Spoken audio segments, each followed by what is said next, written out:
you ever heard the term Big Kahuna? Where does that come from? For a long time I thought the Big Kahuna was a wave that you surfed in Hawaii, but it turns out it has spiritual, even religious meaning to it. The Big Kahuna is, for lack of a better word, a priest in the Polynesian faith of Huna.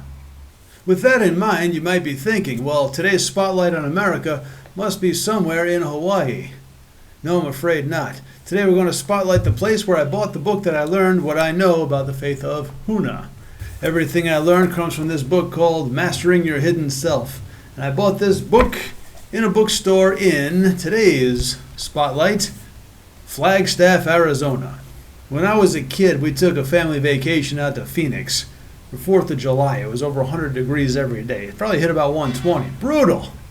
So we thought that the higher the temperature, the more prestigious the place. We saw outside of Phoenix, we saw places like Tucson and Mesa. Wow, really cool names. So we saw the weather report of this other place. It was only 80 degrees, a place called Flagstaff. So these people are so poor, they can't even afford 3 digits in their weather report. And what a boring name. The flagpole, they call it a Flagstaff. I didn't think much of it for about 15 years until I went out there myself. I was stationed at Barstow, California, about 6 hours away. Memorial Day weekend, I took a road trip out to the Grand Canyon. I don't need to tell you how incredible the Grand Canyon is, but it's worth mentioning. If you think of it as just some touristy place that people like to go to, no, it really is incredible. As long as you do some hiking. If you drive there, take some pictures and go home, it's not worth it. You need to get out on the canyon and see it. I didn't know the meaning of the term breathtaking view until I saw the canyon for the first time at night under a full moon. Drove all day from Barstow to get there, finally headed up into the national park. You get to the visitor center and I can't seem to find the big hole in the ground. Where is it? So I went driving around the loop and I finally saw a clearing and boom! When it came out at me, that was the meaning of breathtaking. I had never seen anything quite so incredible. So after a couple of days by the canyon, I really wasn't expecting much on the ride out.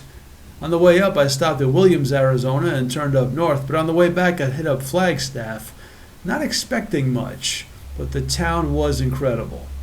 Yeah, it's a college town, Northern Arizona University, but just that mix of the energy and the altitude and the attitude. So this is a place worth checking out. And that put me in a mindset to learn something.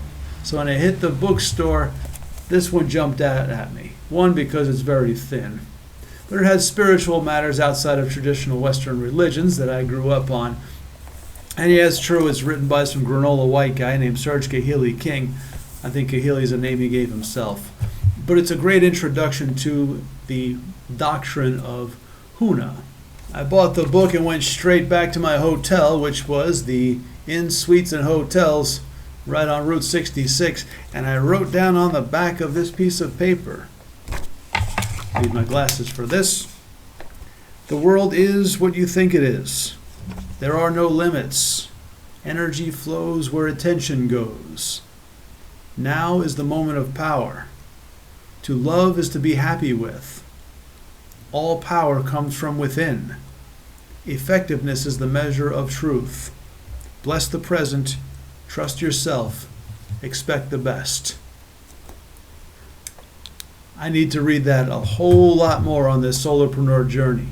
Like I always say, it's lonely at the top, it's lonelier at the laptop, and many times we have to look inward. And really what got me on this journey to better understand inward is that day, or that trip to the Grand Canyon, followed up by a stop in Flagstaff, Arizona, and a very comfortable night and incredible breakfast the next day at the Inn Suites.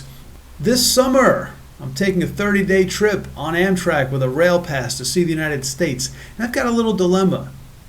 As you've heard me mention, I'm starting in LA, working my way up the coast. Do I want to head all the way back down to see Flagstaff one more time? Most likely I will. North Dakota can wait, unless I get somebody out there saying, Mike, let's check out Teddy Roosevelt National Park. If not, then I'll head down south again. I've been living in Peru for 11 years, and I always think if I ever move back to the States, where would I go? On the short list of places I would live in the United States is Flagstaff, Arizona. Love the altitude.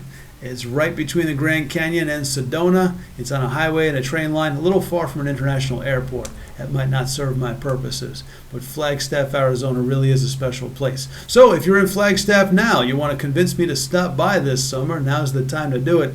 Other than that, I might end up going through the Dakotas or through Montana. So an intervention would be appreciated.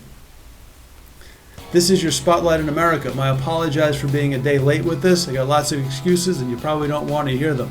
We're going to be back on track the rest of the week. Come back tomorrow for a world-class speaking tip.